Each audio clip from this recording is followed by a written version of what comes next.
사랑하는 성도 여러분, 복된 주일입니다. 세상의 분주함을 다 뒤로 하고 이 시간 하나님을 예배하기 위해 주님의 전에 나오신 모든 분들의 삶 가운데 하나님의 은혜와 평강이 가득하기를 주님의 이름으로 축복드립니다.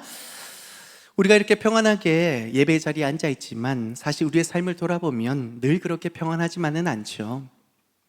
예고도 없이 찾아와 우리의 심장을 철렁하게 만드는 일들을 우리는 때로 만나기도 합니다. 여러분, 살아가면서 심장이 쿵 하고 내려앉는 그런 경험하신 적 있으시죠? 어떤 게 있을까요? 지갑을 잃어버렸을 때? 네. 그런데 그 정도 말고요. 중요한 시험에 늦었을 때. 근데 더 심각한 게 있습니다. 부모가 아이를 잃어버렸을 때입니다. 잠깐 한눈을 판 사이에 이 아이가 없어졌는데 바로 그 순간부터 부모의 세상은 그걸로 끝이 나게 되죠.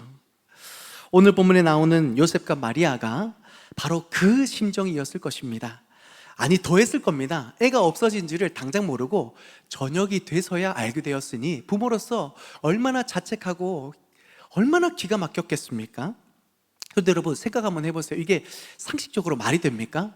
부모가 아니 어떻게 자기 아들이 없어진 거를 하루 종일 모를 수가 있냐는 말이에요. 여러분, 이게 당장 이해 안 되시죠? 그런데 이 당시의 문화적 배경을 살펴보면 그렇구나 라고 이해가 되실 겁니다. 6월절을 지키기 위해서 사실은 가족 3, 3, 5호가 간 것이 아니라 온 동네 마을 사람들이 함께 다 같이 예루살렘으로 나아간 거예요. 적게는 수십 명, 많게는 수백 명이 함께 먼지를 풀풀 날리면서 정신없이 왁자지껄하게 이 행렬에 동참했던 겁니다. 그 행렬 가운데 남자들은 안전을 위해서 제일 앞쪽에 따로 먼저 출발했습니다. 그리고 아내들은 아이들과 함께 안전하게 뒤에서 졸졸졸졸 따라오는 것이 이 행렬의 모습이었던 거죠. 그런데 중요한 사실은 예수님이 이때 나이가 몇 세셨죠? 12살. 이스라엘이 문화 가운데 보통 남자 성인이라고 얘기했을 때 13세거든요. 그러니까 12살이면 되게 애매한 나이라는 거죠. 그래서 그 아버지 요셉이 생각했을 때에 행렬에 아들이 없어요. 어떻게 생각했을까요? 엄마랑 같이 따라오는구나, 엄마하고 같이 오겠지라고 생각한 거예요. 그런데 엄마의 입장에서 아들 예수가 없어요. 그러니까 어떻게 생각했겠어요? 아이고, 우리 아들 아직 12살인데 12살 곧 될 거니까 벌써부터 컸다고 아빠 껌딱지 노래 하는 거야? 아빠한테 있겠네 하고 아빠가 챙기겠지 하고 생각하고 간 겁니다. 그런데 이제 행렬이 멈추고 저녁쯤 돼서 같이 밥을 먹으러 할 때 가족끼리 모였잖아요. 서로 묻습니다. 예수 어디 갔어? 아들 어디 갔어? 아니, 난 여보한테 있는 줄 알았지. 아니, 무슨 소리야? 난 당연히 당신이 챙기는 줄 알았지. 이러면서 그제서 아들이 없어진 걸 알게 된 겁니다. 그때부터 난리가 났죠. 이곳저곳 쫓아다니면서 사흘 동안 찾지 못해서 난리가 났던 겁니다. 여러분, 이게 2000년 전에 일어났던 남의 일일까요? 오늘 본문이 우리에게 뭘 말씀하시냐면 우리 이야기라는 겁니다. 우리는 그동안 너무나 오랫동안 당연히 예수님이 내 안에 계시겠지라는 거대한 오해 속에 살아가고 있는지도 모릅니다.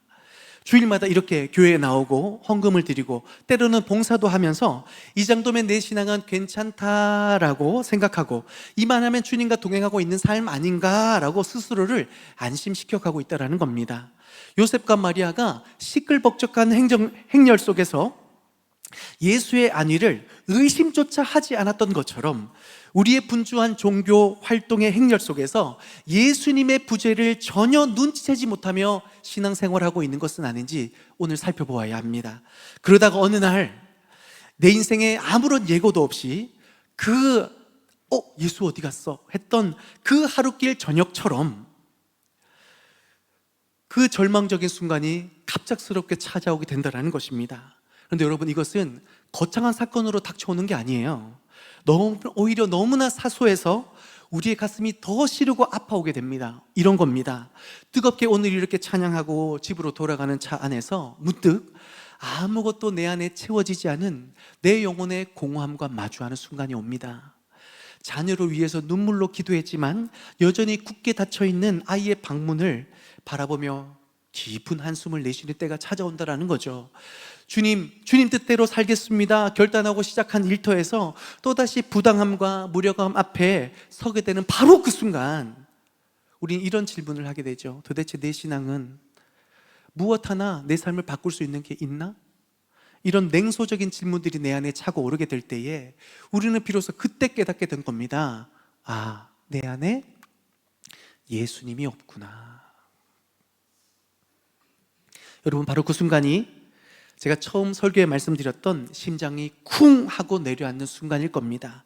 아이를 잃어버린 것을 깨달은 부모의 마음처럼 우리의 영혼이 그렇게 새하얗게 질려버리게 되는 것이죠. 내가 의지했던 모든 종교적인 행위와 자기 확신이 와르르 무너져 내리고 예수님 없는 내 신앙의 민낯과 마주하는 바로 그 순간 말입니다. 그래서 저는 오늘 여러분에게 진지하게 묻고 싶습니다. 여러분은 지금 예수님과 인격적으로 동행하고 계십니까? 아니면 예수님을 잃어버린지도 모르고 언젠간 맞이할 그 공허한 저녁을 향해 아직도 그냥 그렇게 걸어가고 계십니까? 오늘 이 말씀을 통해 우리 모두가 혹시 잃어버렸던 예수 그리스도, 그 주님을 다시 찾고 그분과 동행하는 삶의 기쁨을 회복하며 나아갈 수 있기를 주님의 이름으로 축원드립니다. 그러한 삶을 위해 첫째 우리가 기억할 것은 잃어버린 예수는 바로 하나님 아버지에 있는 줄, 집에 있는 줄 믿습니다. 여러분, 요셉과 마리아가 사흘 밤낮을 헤매며 아들을 애타게 찾았는데요, 결국 어디서 찾았습니까? 성전입니다. 부모가 비로소 안도의 한숨과 함께 서운함이 폭발했죠. 차마 성경이라서 그 말은 기록하지 않았을 테지만 분명히 이랬을 겁니다. 이 이름 쉽게 어디 갔었냐고 난리가 났겠죠. 내가 얼마나 찾았는지 아냐고. 그 눈에는 이미 빨갛게 충혈이 되어 있고 그 옷 매무새는 다 풀어져 있었을 거예요. 제 아들 못 봤습니까? 키는 요만하고요, 이렇게 생겼는데요. 얼마나 찾아 헤맸겠어요. 그 깊은 한숨과 서운함의 폭발에서 어디 갔었냐, 우리가 얼마나 찾았는지 아냐, 도대체 너 왜 그렇게 행동했냐 라고 얘기했을 때에 12살 아들에게서 생각지도 못한 놀라운 대답이 튀어나옵니다. 49절에 뭐라고 기록합니까? 어찌하여 나를 찾으셨나이까?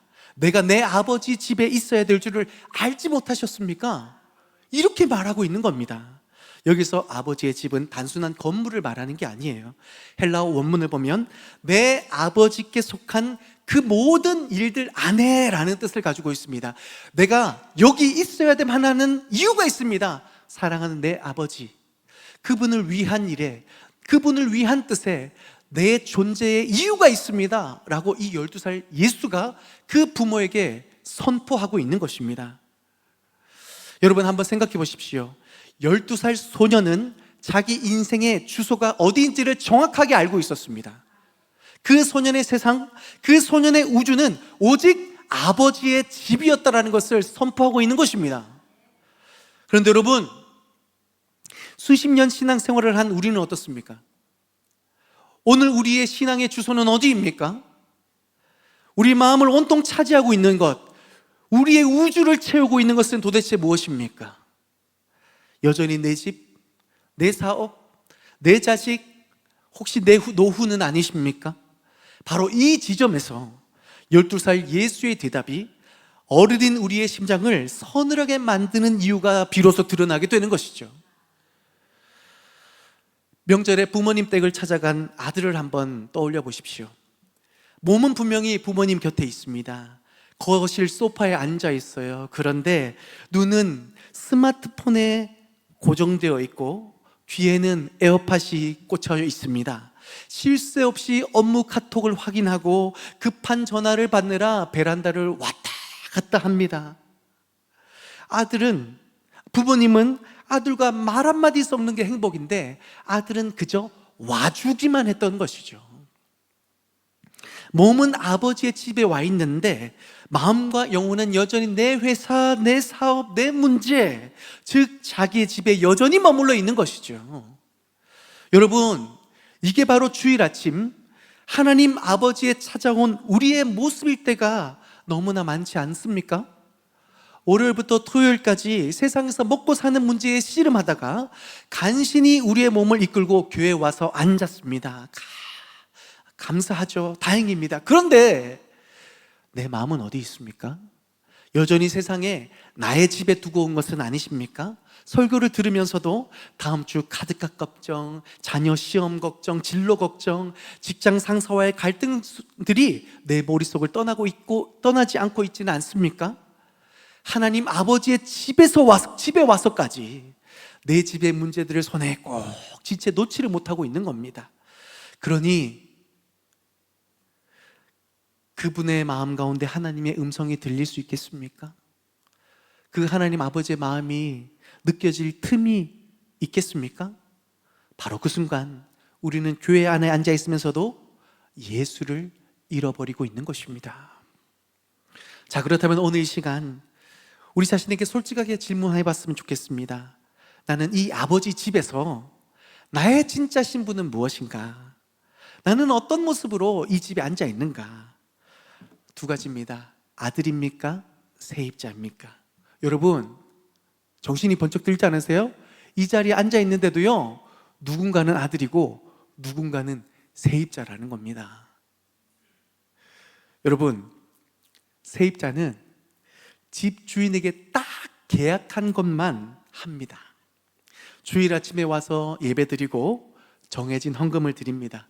이게 소위 우리가 말하는 월세입니다. 그리고 월세를 냈으니 당당하게 요구하죠. 하나님, 제가 월세 냈잖아요. 그러니 제 사업 문제 해결해 주셔야 됩니다. 제 아들 좋은 대학 보내주셔야 됩니다. 제 건강 책임지셔야죠. 그의 기도는 하나님께 보내는 수리 요청서이자 청구서입니다. 그의 관심은 오직 내 방에 물이 새는지 내 삶에 문제가 없는지일 뿐입니다. 아버지의 마음, 아버지의 집안 사정에는 아무런 관심이 없고 그저 내 문제에만 미어 있는 거죠. 그런데 아들은 다릅니다. 아들은 월세를 내려온 사람이 아닙니다. 아버지를 보러 온 사람입니다. 아버지와 함께 있는 것 그 자체가 기뻐할 수 있는 것이죠. 그래서 아들은 청구서를 내미는 대신 이렇게 질문을 합니다. 아버지, 요즘 어떠세요? 뭐 필요하세요? 제가 뭐 해드릴까요?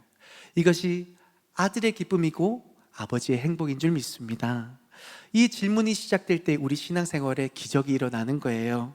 내 방만 보이던 이기적인 신앙에서 벗어나 이제는 집안 전체, 하나님 나라가, 교회가 보이기 시작합니다. 집 나간 동생, 그 아이는 어떡할까? 왜 교회 안 나오나? 그 하나님 아버지의 마음을 깨닫고 같이 눈물로 기도할 수 있는 것, 그것이 진짜 아들인 줄 믿습니다.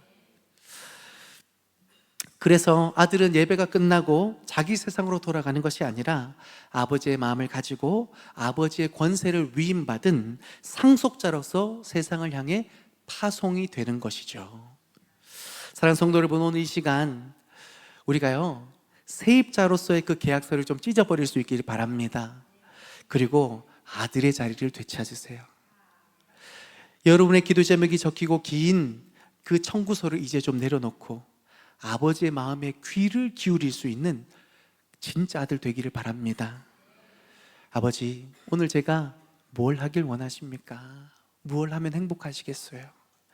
그렇게 아버지의 마음을 알고 그 아버지처럼 자라날 수 있는 참된 자녀로 살아가는 저와 여러분 될 수 있길 바랍니다. 여러분, 이 질문을 할 때 우리가 분명히 깨닫게 되는 한 가지 사실이 있습니다. 예수님은요, 단 한 번도 잃어버려지신 적이 없어요. 예수님은 늘 그 자리에 계셨습니다. 있어야 할 곳에 늘 계셨어요. 진짜 길을 잃고 헤맸던 것은 아버지 집에 와서까지 내 집 문제로 전전긍긍하며 세입자로 살아가던 우리 자신이 문제였던 것입니다. 이제 내 인생의 운전대를 내가 쥐고 불안해하는 세입자의 삶을 끝내고 아버지의 뜻에 모든 것을 맡기는 아들의 자리로 돌아오시기를 바랍니다. 바로 그곳 아버지의 집 한복판에서 우리를 기다리고 계시는 잃어버렸던 예수님을 우리 다시 만나게 될 줄 믿습니다. 둘째로, 다시 찾은 예수 안에서 우리는 아름답게 자라나야 됩니다. 오늘 본문에서 예수는 지혜와 키가 자라며 하나님과 사랑 앞에 더욱 사랑스러워 가시더라, 바로 자라남의 축복을 말씀하고 계십니다. 여러분, 우리가 본론 첫 번째에서 무엇을 확인했습니까? 잃어버린 예수는 아버지의 집에 계셨고, 우리도 세입자의 마음을 버리고 아들의 마음으로 돌아가 아버지의 뜻을 구할 때에 비로소 우리는 그분을 다시 만날 수 있게 된다라는 것을 깨달았습니다. 그런데 이 이야기는 여기서 끝나지 않습니다. 오늘 본문 51절과 52절을 보면 아버지 집에서 발견된 아들이 그 후에 어떻게 됐습니까? 이야, 내가 이런 사람이다라고 막 신동으로 막 데뷔한 것이 아니라, 그 성전에 머물렀던 예수는 그 부모와 함께 그가 살아내야 할 자기 집으로 돌아갔습니다. 그리고 그 주님 안에서 키가 자라고 지혜가 자라고 하나님과 사람 앞에 사랑스러워져 가는 믿음의 아들로, 또 메시아로 그렇게 자리 잡아가고 있었던 것이죠. 여기서 우리는 아들 된 자가 걸어가야 할 두 번째 영적 원리를 발견하게 됩니다. 그것은 바로 하나님을 향한 뜨거운 열정이 있는 사람들은 삶에서 균형 잡힌 성장으로 나타나야 한다는 것입니다. 아름답고 건강한 나무를 여러분 한번 상상해 보십시오. 그 나무가 하늘을 향해 뻗어 올라가려면 무엇보다도 땅속 깊이 보이지 않는 곳으로 뿌리를 내릴 수 있어야 합니다. 뿌리가 깊을수록 비바람에도 흔들리지 않고 가뭄에도 마르지 않는 생명력을 가질 수 있게 됩니다. 예수님께서 하나님께 사랑스러워 가셨다라고 하는 것이 바로 이 부분입니다. 하나님 아버지를 향한 절대적인 믿음과 순종의 뿌리를 그 누구보다 깊이 내리고 계셨던 겁니다. 그렇기 때문에 십자가 앞에서도 물러서지 않는 믿음의 역사를 감당하실 수 있으셨던 것이죠. 사랑하는 성도 여러분, 이처럼 보이지 않는 곳에서부터 하나님께 깊은 믿음의 뿌리를 내는 신앙으로 나아가시는 저와 여러분 되시기를 주님의 이름으로 축복합니다. 하지만 여러분, 위대한 나무는 뿌리만 깊은 것이 아닙니다. 위대한 나무는 반드시 땅 위로 가지들을 넓게 펼치고 아름다운 잎사귀를 피워내고 시원한 그늘을 만들어주며 결국 풍성한 열매를 맺는 겁니다. 주변의 사람들과 세상에 선한 영향력을 미치는 삶을 말하고 있는 것이죠.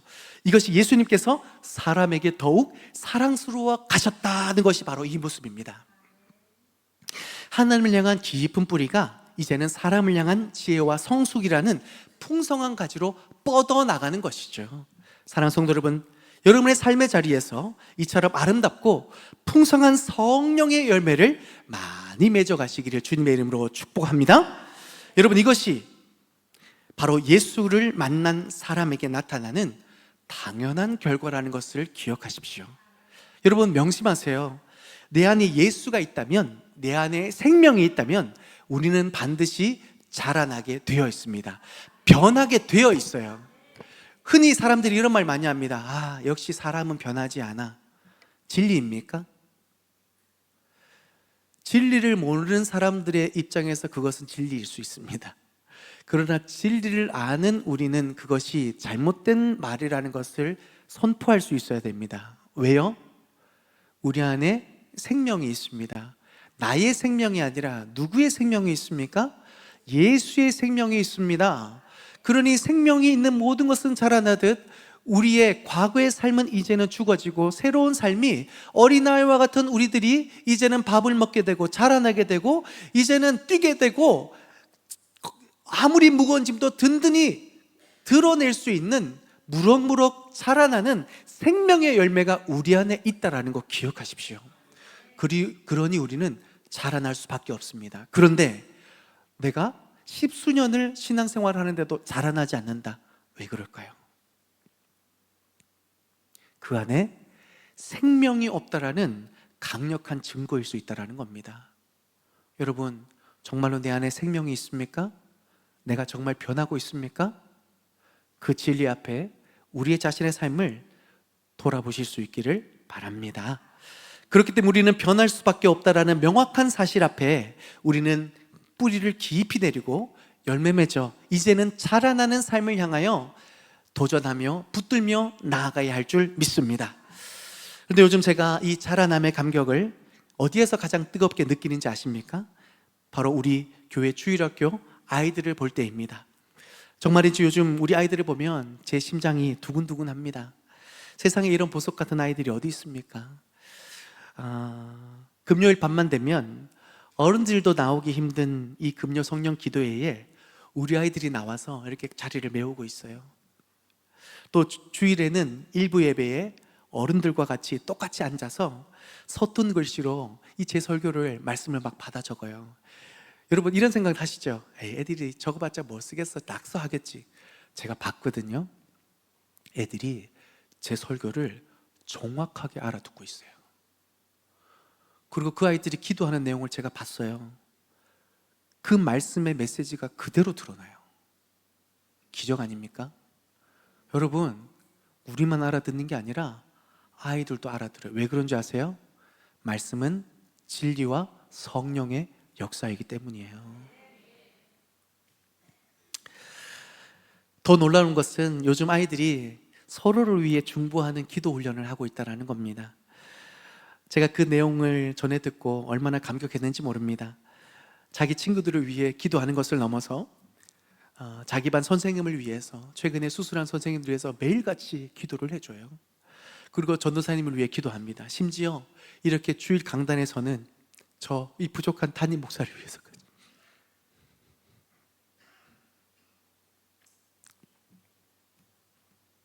아이들이 두 손 모아 중보하고 있다는 겁니다.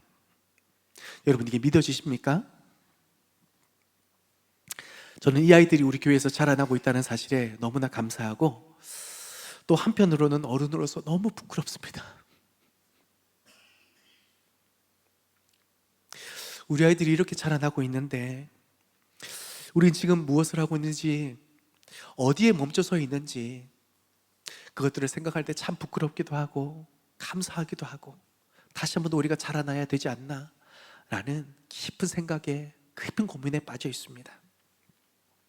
성경은 우리에게 분명히 도전합니다. 에베소서 4장 13절에 우리가 다 하나님의 아들을 믿는 것과 아는 일에 하나가 되어 온전한 사람을 이루어 그리스도의 장성한 분량에 이르게까지 자라나리니. 아멘. 아이들만 자라는 것이 아니라 우리 모두가, 바로 저와 여러분이 그리스도의 장성한 분량에 이르기까지 자라나야 한다고 주님이 말씀하고 계시는 겁니다. 사랑하는 성도 여러분, 오늘 말씀 속에 아버지의 집을 찾으셨습니까? 그렇다면 이제 그 집의 아들답게 이제는 균형 있게 자라나야 합니다. 하나님께 사랑받고 사람들에게도 칭찬받는 지혜로운 아들, 예수님을 닮아가는 저와 여러분 되시기를 주님의 이름으로 축복합니다. 말씀의 결론을 맺습니다. 사랑하는 여러분, 오늘 우리는 잃어버렸던 예수를 어디서 찾아야 하는지 분명히 알았습니다.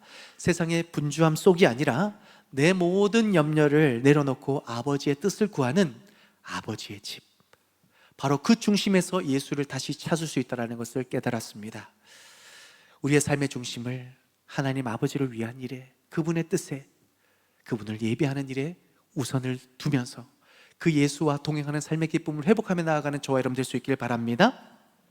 그리고 그 예수를 다시 찾은 우리는 그 자리에 머무른 신앙이 아니라 이제는 자라나야 된다고 말씀드렸습니다.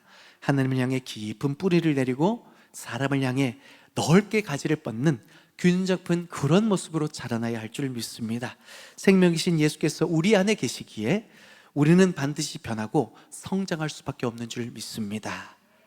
이러한 삶을 위해서 구체적으로 두 가지 결단했으면 좋겠어요. 첫째는 우리의 모든 염려를 기도의 제물로 주님께 올려드릴 수 있는 저와 여러분 될 수 있기를 바랍니다. 여러분, 염려는요, 우리 안에 예수를 몰아내는 사단의 전략이에요. 그래서 염려가 찾아올 때마다 끙끙 앓지 말고 이 모든 것을 주님께 기도로 올려드십시오. 자녀의 문제가 있습니까? 경제 문제, 건강의 문제 있습니까? 혼자 끙끙 앓지 마시고 우리와 함께 하시는 임마누엘의 하나님, 우리의 기도보다 생각보다 더 큰 일을 이루시는 위대한 하나님 앞에 기도를 올려드릴 때에 그 응답을 통해 그 문제가 하나님의 기적으로 우리가 경험되어지면서 자라나는 역사가 있게 되는 줄 믿습니다. 둘째, 다시 기본으로 돌아가 성장의 불씨를 살려내실 수 있기를 바랍니다. 가을은 하나의 신앙을 열매로 돌아보는 계절입니다. 이 가을에 스스로 정직하게 물어보십시오. 올 한 해 내 삶에 나는 어떤 열매를 맺었는가? 혹시 분주하기만 했지 아무 열매도 없이 앙상한 가지만 남아있는 그런 신앙은 아닌가? 꺼져가는 성장의 불씨를, 성장을, 이 모멘텀을 다시 한 번 더 불씨를 살려낼 수 있는 저와 여러분 됐으면 좋겠습니다. 그러기 위해서 다시 기본으로 돌아가는 거예요.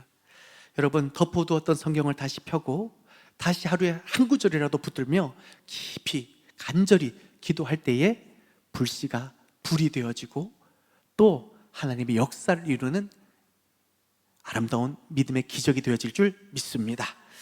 사랑하는 성도 여러분, 우리 힘으로 어찌할 수 없는 인생의 캄캄한 저녁에 이르러서야 텅 빈 마음으로 주님을 찾으러 나오는, 그렇게 후회하는 인생이 아니라 바로 오늘 우리의 익숙한 걸음을 멈추고 돌이켜 잃어버린 예수님을 다시 만남으로 그분의 손을 붙잡고 동행하는 참된 생명의 기쁨과 평안을 온전히 누리며 나아가시는 저와 여러분 되시기를 주님의 이름으로 축복드립니다.